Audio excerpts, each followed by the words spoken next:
Civilizations rarely notice the moment they cross a threshold. There is no bell, no announcement, no sense of drama appropriate to the importance of the change. What occurs instead is far more subtle. Something essential becomes harder to find. Something once assumed becomes conditional. Something physical quietly exits a system built on abstraction.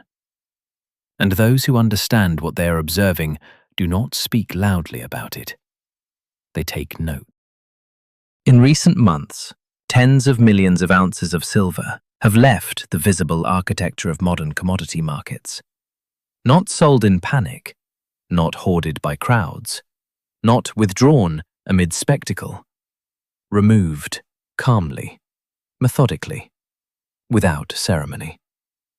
This is not the sort of event that excites public conversation, but history teaches us that the most consequential shifts are rarely theatrical.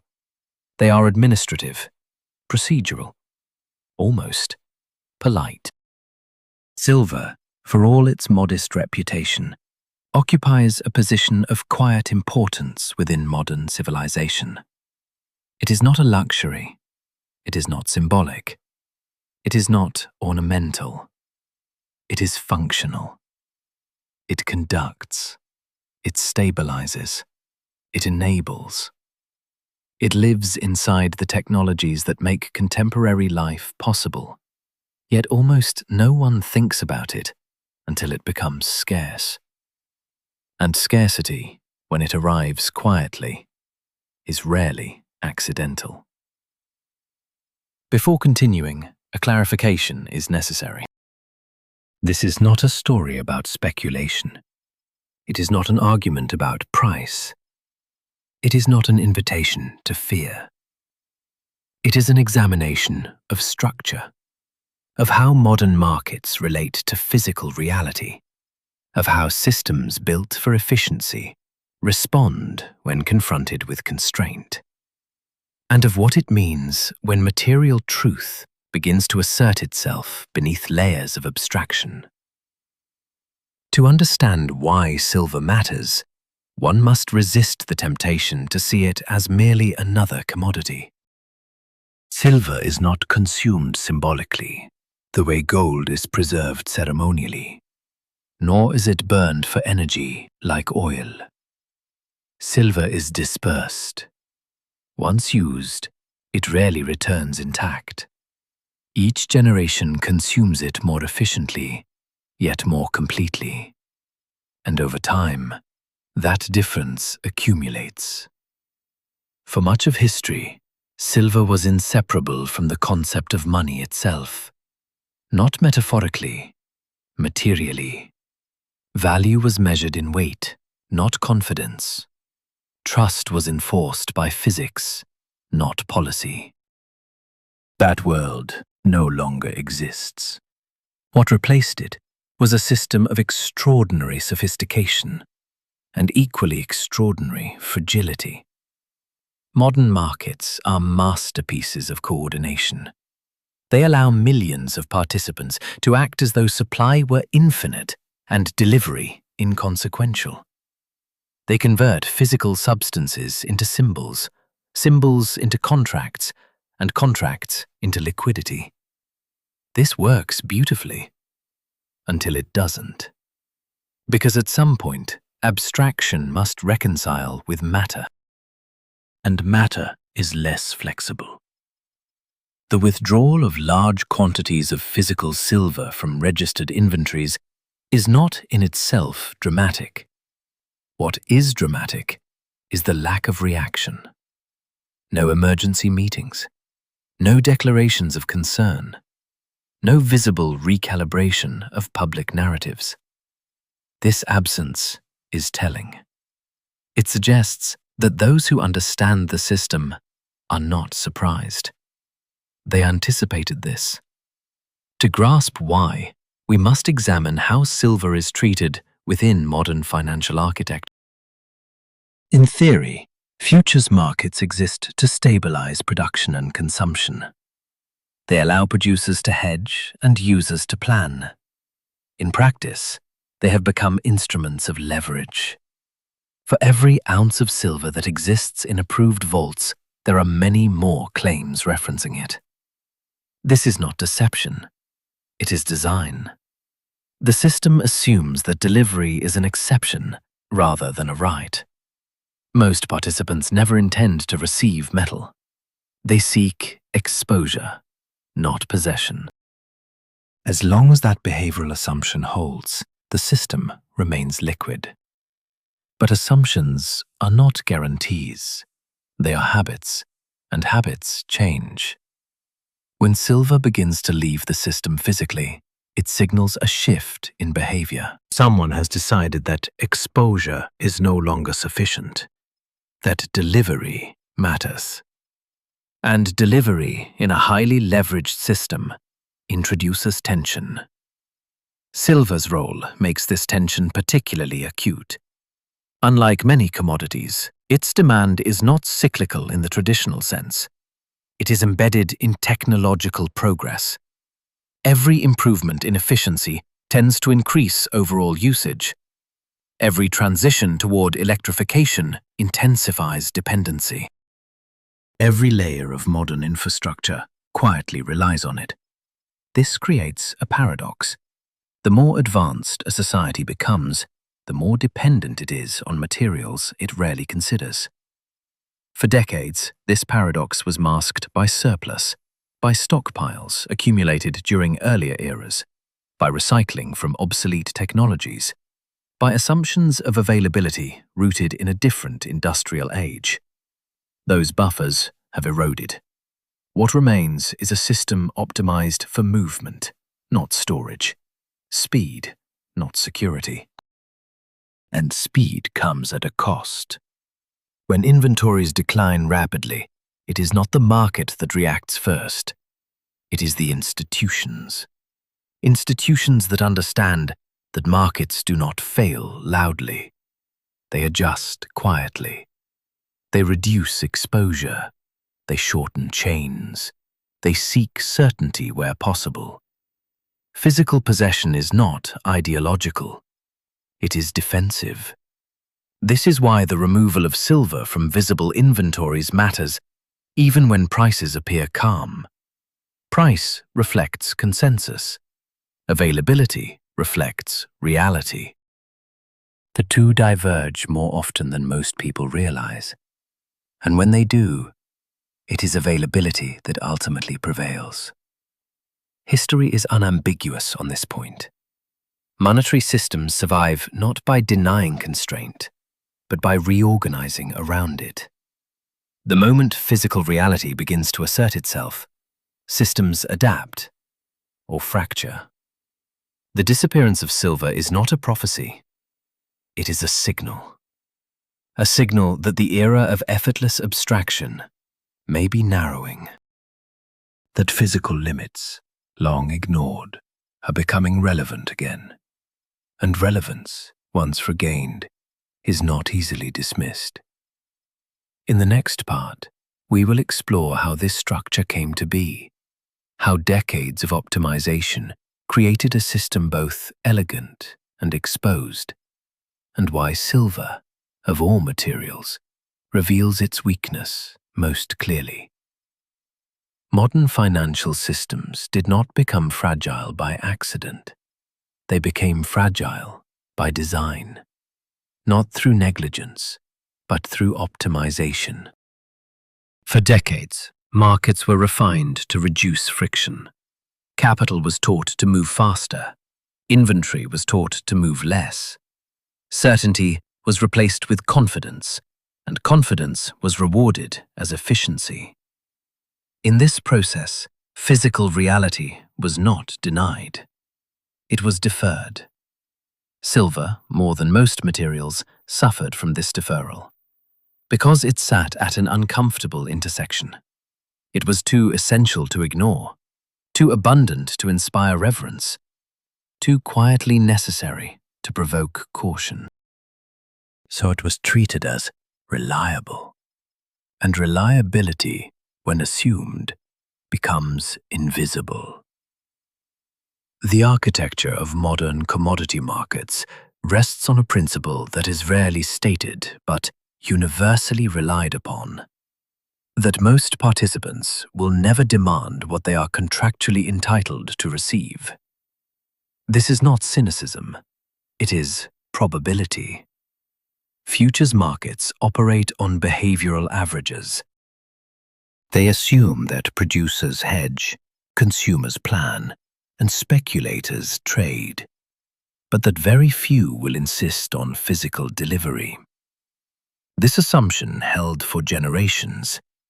Silver was plentiful enough, supply chains were stable enough, trust was high enough.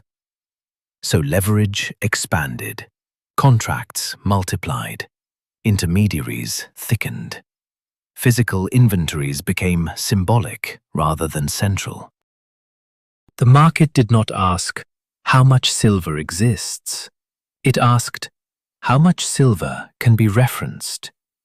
This distinction is subtle and catastrophic when ignored for too long, because references can scale infinitely.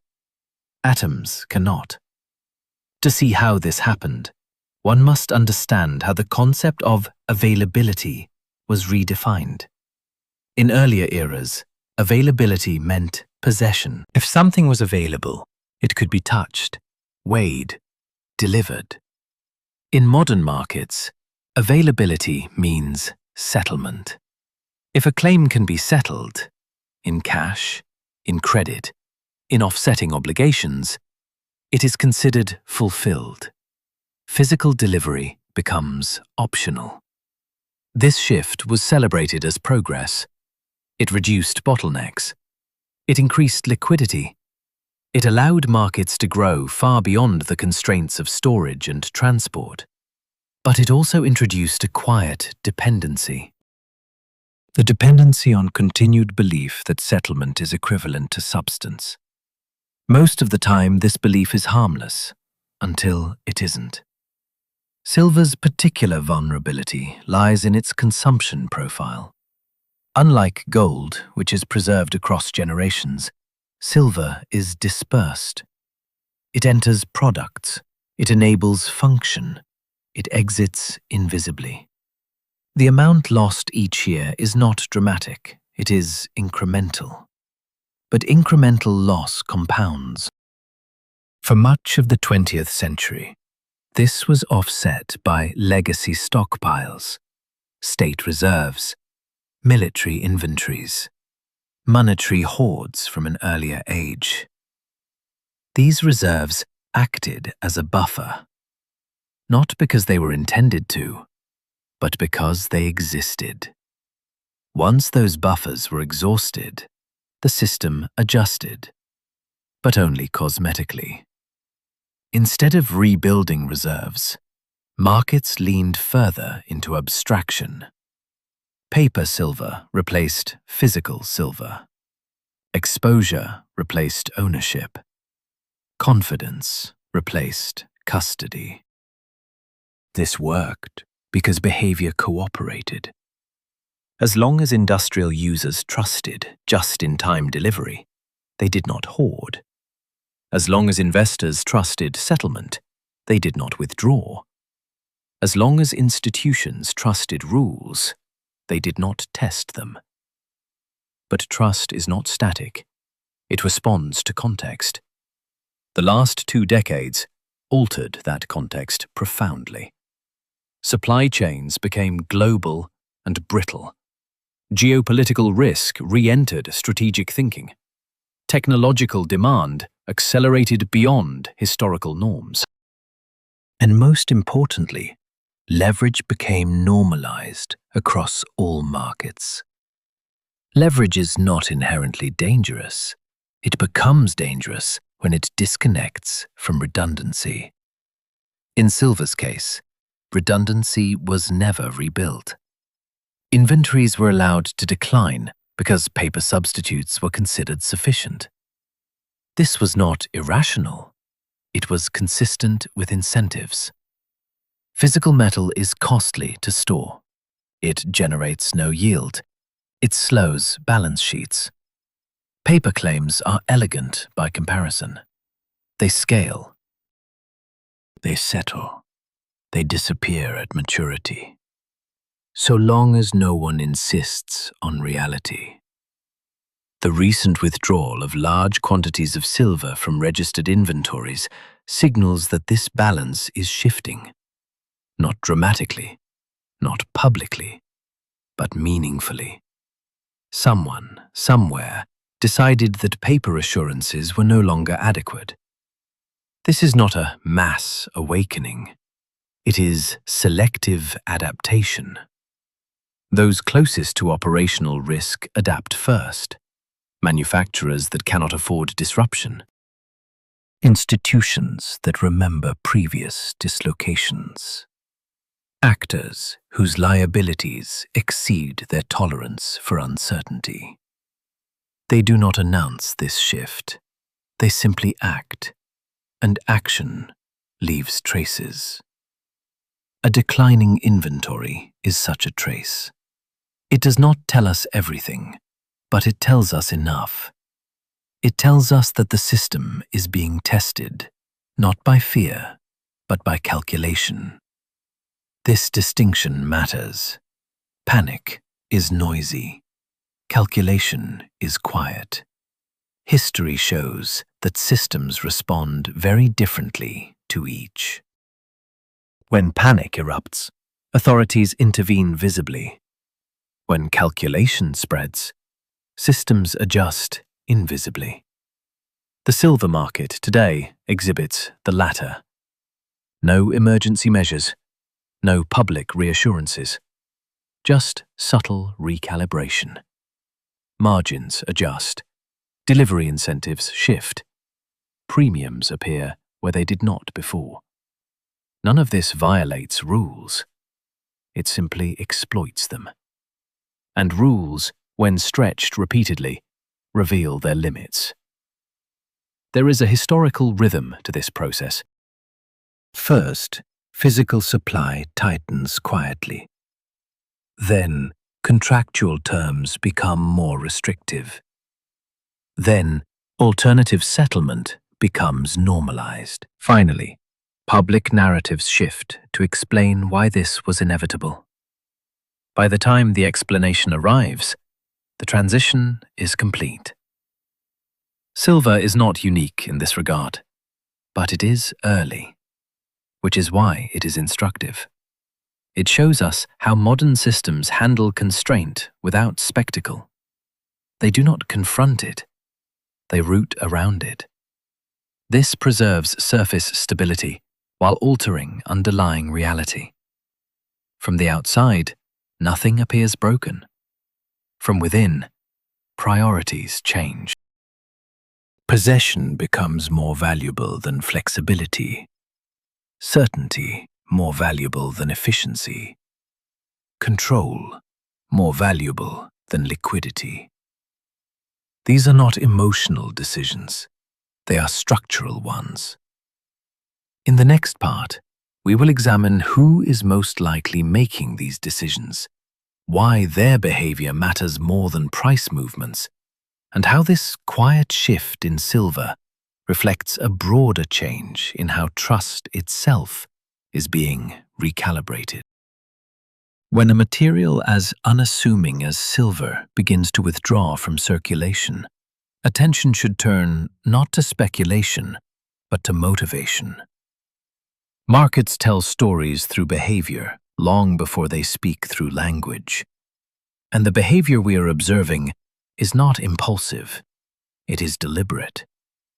Removing physical silver from visible inventories is costly. It requires coordination, storage, insurance, and long-term intent. It is not the act of enthusiasm, it is the act of necessity. Which leads to the essential question. Who, in a system built on abstraction, suddenly insists on substance? The answer lies not with crowds, but with institutions. Retail participants do not alter market structure. They react to it. They follow price. They respond to narrative. Structural change originates elsewhere. It originates with those who cannot afford interruption. Industrial users occupy the first category. Silver is not optional to them. It is not substitutable at scale. Its unique properties make it indispensable across a widening range of applications.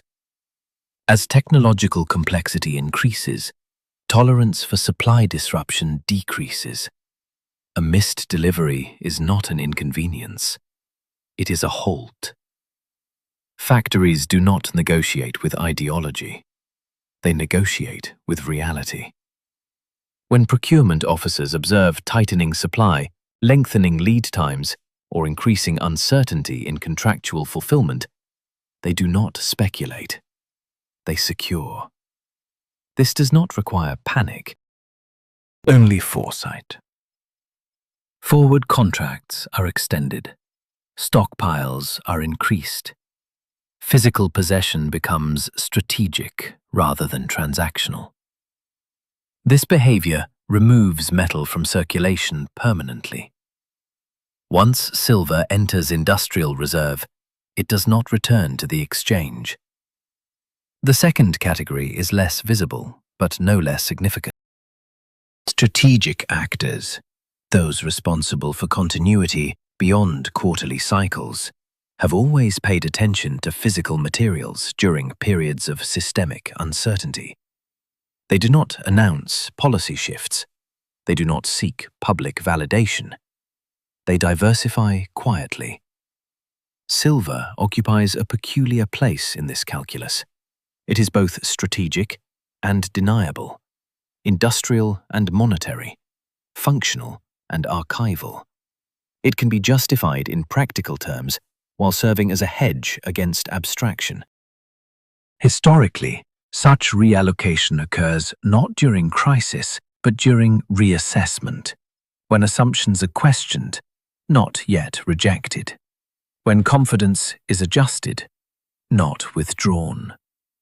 This is the stage at which behavior changes first. Public discourse follows later.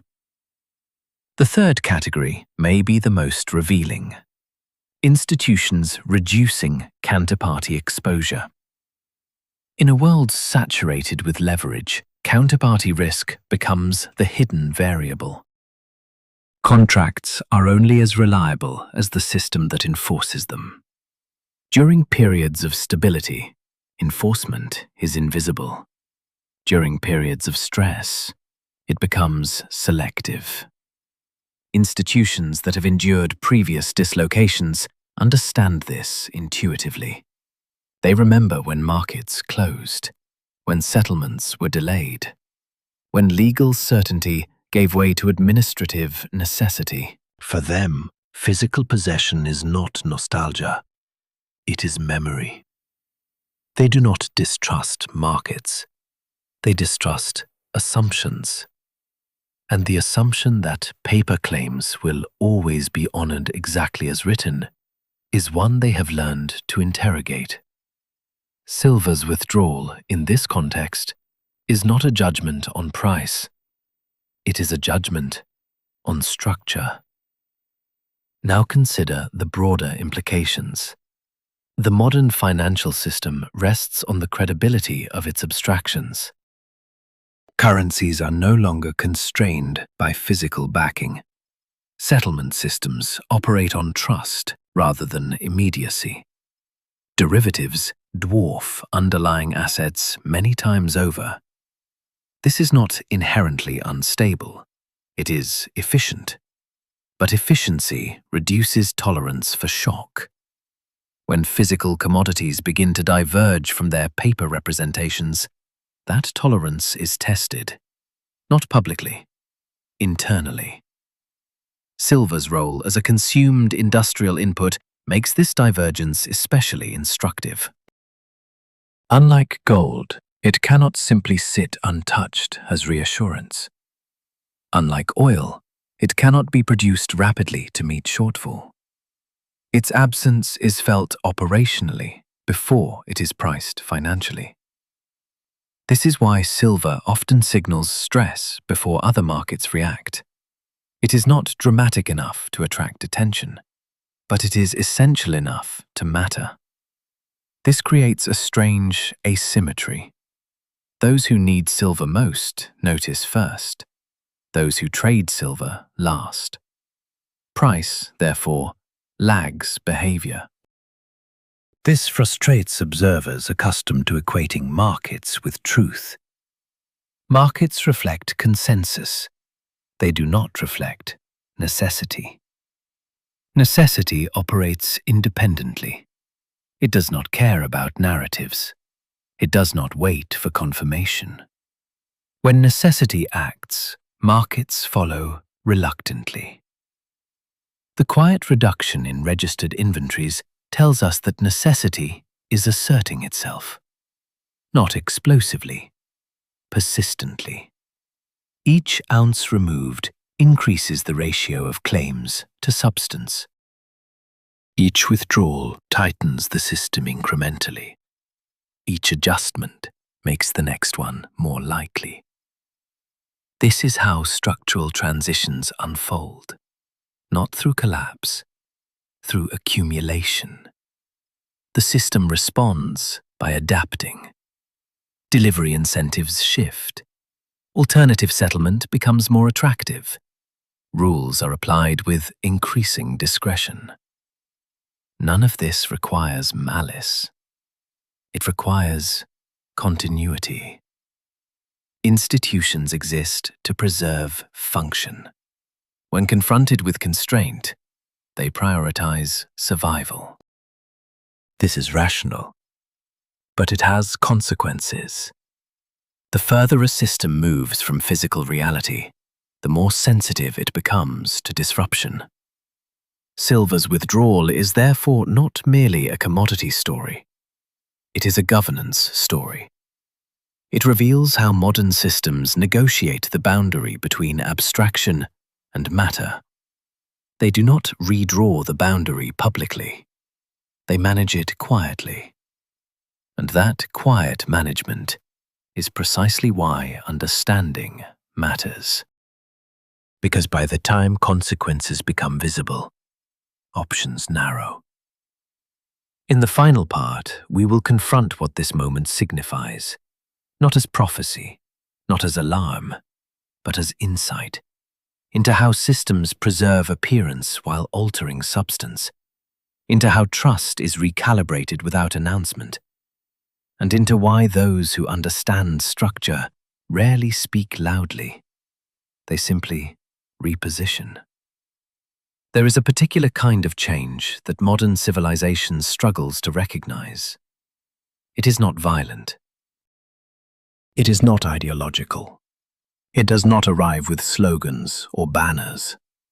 It arrives as adjustment, as quiet revisions to assumptions that once felt permanent, as subtle shifts in behavior among those who cannot afford to be wrong. The withdrawal of silver from the visible structure of commodity markets belongs to this category. It is not an event. It is a reorientation. To understand its significance, one must abandon the expectation of drama. Systems rarely announce their limits. They accommodate them. When physical reality begins to press against abstraction, institutions do not resist openly. They adapt administratively. They do not declare scarcity. They redefine access. They do not confront constraint. They manage exposure to it. This is how continuity is preserved. And continuity, not transparency, is the primary objective of any enduring system. The silver market illustrates this with uncomfortable clarity. For decades, it functioned on the assumption that trust could substitute for custody, that confidence could replace possession, that settlement could stand in for substance. This was not naive. It was efficient. Efficiency allowed growth. Growth rewarded abstraction. Abstraction distanced the system from matter. As long as matter remained compliant, the system thrived. But matter does not negotiate. Silver does not respond to policy. It does not expand to meet demand. It does not regenerate once dispersed. When enough actors recognize this simultaneously, behavior shifts. Not publicly, privately, not emotionally, rationally. This is the stage we are now observing. The most important consequence of this shift is not scarcity. It is selectivity. Access becomes conditional. Delivery becomes negotiated. Certainty becomes privileged. The system does not collapse. It stratifies. Those closest to necessity secure supply. Those further removed accept substitutes. Those least aware continue trading abstractions. This stratification is not new. It is how systems absorb stress without visible failure. The uncomfortable truth is that markets are not designed to serve all participants equally during constraint. They are designed to preserve function. Function for whom? For those whose interruption would threaten continuity. This is not moral judgment. It is structural observation. Silver's quiet disappearance reveals how this prioritization operates. Industrial users do not ask whether silver will be expensive. They ask whether it will be available. Institutions do not ask whether settlement is fair. They ask whether it is reliable. Strategic actors do not ask whether abstraction is elegant. They ask whether it is sufficient. When these questions begin to produce uncertain answers, behavior adjusts. The system responds by reallocating risk, from public markets to private agreements, from visible inventories to contractual assurances, from price mechanisms to administrative discretion. This preserves surface calm, but it changes substance. What once appeared abundant becomes conditional. What once appeared liquid becomes segmented. What once appeared transparent becomes negotiated. This is not a failure of markets. It is their method of survival. The lesson here is subtle and easily missed. Scarcity does not announce itself through price alone. It announces itself through behavioral asymmetry. When some participants begin acting differently long before others, it signals a change in underlying reality. Silver's story is one of those signals. It does not predict catastrophe. It illustrates transition. A transition away from the assumption that physical reality can always be abstracted without consequence. A transition toward renewed attention to material limits.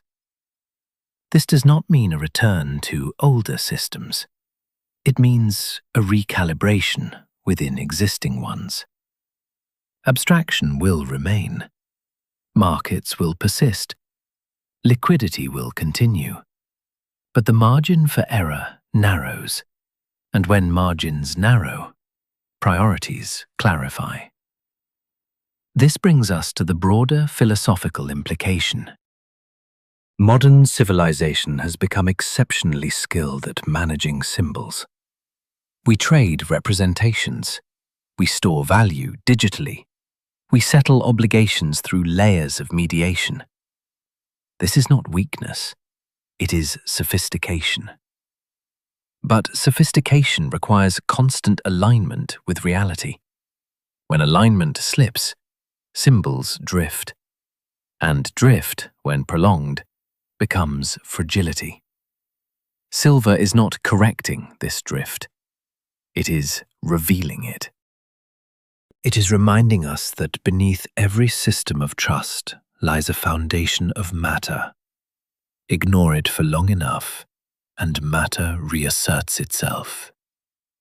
Not violently, inevitably. This is why those who understand systems rarely speak in absolutes. They do not predict outcomes.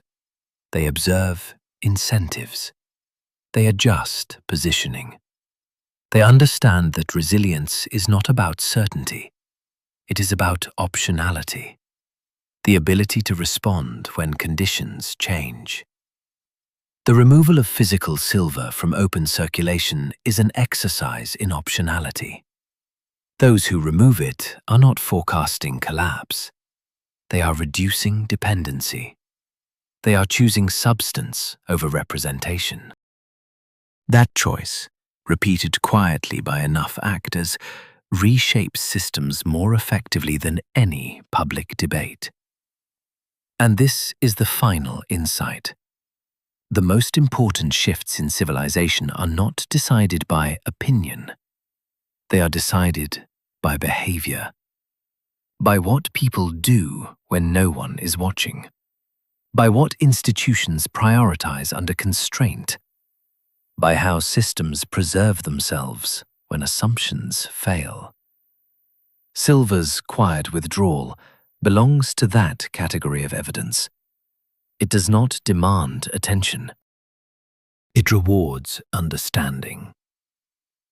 If this exploration has offered anything of value, let it be this: a reminder that clarity is more useful than certainty, that understanding structure matters more than predicting headlines, and that, in a world increasingly governed by abstraction, attention to physical reality is not regression, it is literacy. If you found this perspective meaningful, not sensational, not reassuring, but clarifying, you can support work like this in a way that respects its spirit. A considered subscription helps sustain long-form analysis. A simple signal of approval tells the platform that depth still has an audience.